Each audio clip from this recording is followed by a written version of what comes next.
Good morning, everyone. It's Belinda again for Lesson 4 of A Course in Miracles. Lesson 4 is different than the first three. First, you must sit for at least a minute and observe your thoughts. And I remember the first time that I was instructed to do this. I met this beautiful lady, a Buddhist nun, and her name is Pelkyung, in Austin in 2009, and she's the one that recommended this book to me. So I met her. I was in a very bad place in my life at the time, and I was so open, she could just read me like a book. And one of the things that she told me was, because you really just need to sit down and observe your thoughts.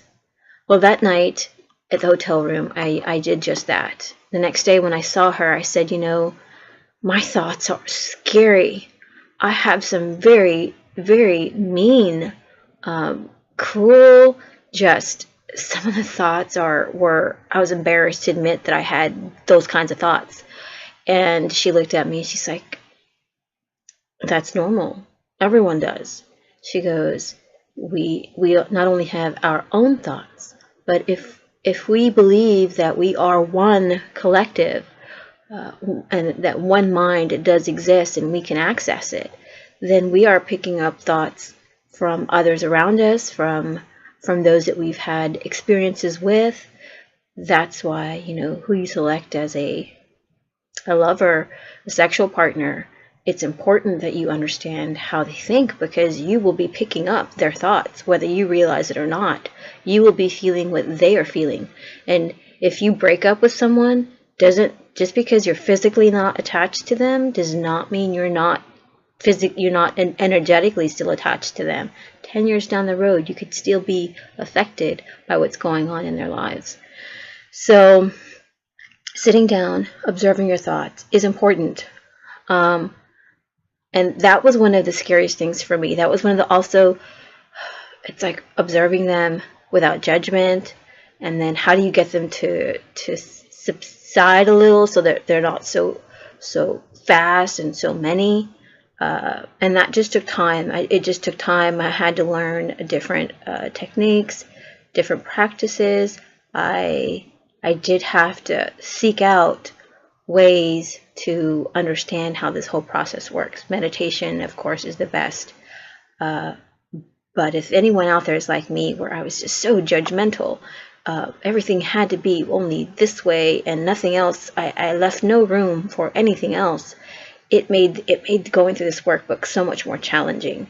You really have to have an open mind, and you have to really, really love yourself and not judge what's going on. So the lesson for today is, these thoughts do not mean anything. They are like the things I see in this room, on this street, or from this window, or in this place. I'm going to read a few sentences from the actual summary below the lesson. And it says, if you are already aware of unhappy thoughts, use them as subjects for this idea. Do not, however, select only the thoughts that you think are bad. What you will find if you train yourself to look at your thoughts is that they represent such a mixture that, in a sense, none of them can be called good or bad. And this is why they do not mean anything.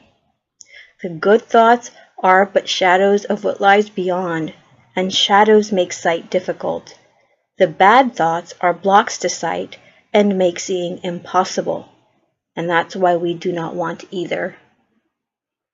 The aim here is to train you in the first steps toward the goal of separating the meaningless from the meaningful.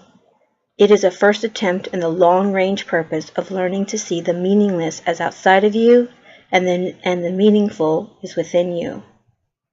It is also the beginning of training your mind to recognize what is the same and what is different.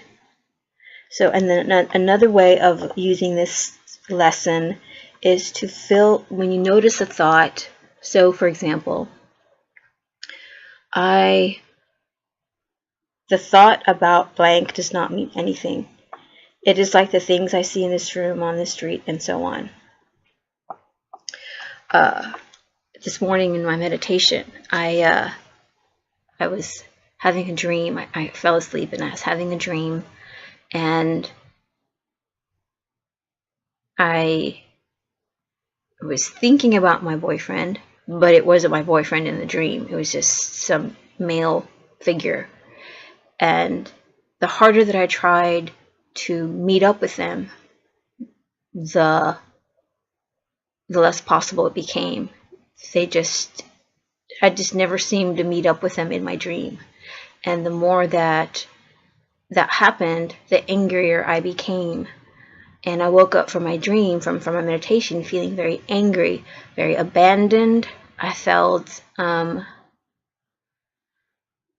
unhappy, just unhappy. And in the Course in Miracles, it says that healing is done through choosing happiness. So I started applying these exercises, and there was still a lot of emotional charge to this dream, about feeling abandoned, not being able to connect with someone that I wanted to connect with. And connecting. And that's really strange. I'm having kind of epiphanies as I talk about this. Growing up, I did not like my family. I did not like the upbringing that I had. I highly judged the people around me as being less than. And as I grew up, I just hated the world. I just did not want to be a part of this world anymore. It was too dark and just miserable, and I wanted nothing to do with it. And so that takes you to a pretty dark place. Happiness is not even an option in that kind of mentality. So lately, I started my journey back to finding myself, understanding spirituality, the truth about religion, about God, Source, Creator, in 2000. And now, today, I can say that I love myself. I love the world that I'm in, and I take ownership for my responsibility in how it's shaped. It is my thoughts and my beliefs and the things that I say, the things that I think that help contribute to the world I see. And if that is true, which I'm clinging to that it is true, then I'm a lot more powerful than I give myself credit for. And I'm going to choose to stand in that power. And so now I can sit here and say that I do love the world, and I can see my fellow man with eyes of compassion, with eyes of kindness and generosity and understanding. Because of the experiences that I've had, I can be at peace when my brothers do the most horrible acts. I can be at peace. And I can, from a place of complete compassion, understand why they do the things they do. I don't condone it, but I can understand it. So, lesson 4. The thoughts that I have do not mean anything. They're just thoughts. And it is when I can be in beingness, in peace, that my thoughts have meaning, or that my ideas have meaning. It is only from that place that they're meaningful. And that's what I've learned today. Have a wonderful day, and I'll see you tomorrow.